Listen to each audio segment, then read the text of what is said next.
دوستان الله دې وکړي چې روغ جوړ اوسېږئ. نن خبرې کوو چې څنګه کولی شو د مکسیکو اپاینټمنټ ونیسو یا وخت ونیسو د سفارت.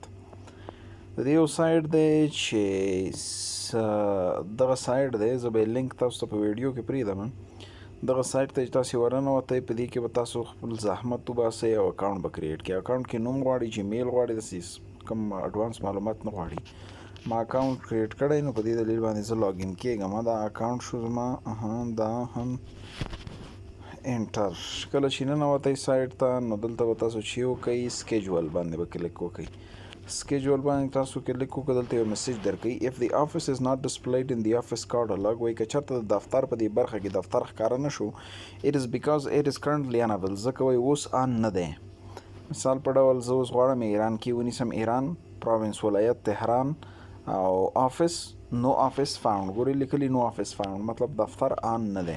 په داسې ملک سلیکټ کوو چې هغې کې ډېر بیروبار نه وي، چې دا دفتر یې په زیات احتمال سره ان اوسېږي. استرالیا سلیکټ کوو. استرالیا ته خبر راغله، پروینس به سلیکټ کوئ، استرالیا کیپیټل ټیریټري.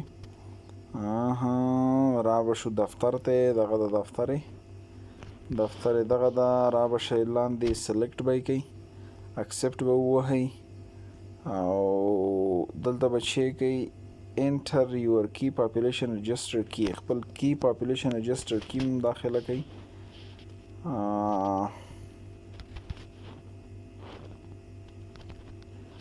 استرالیا مطابق دی. متاسفانه چې په دې شي باندې زه داسې دقیق نه پوهېږم.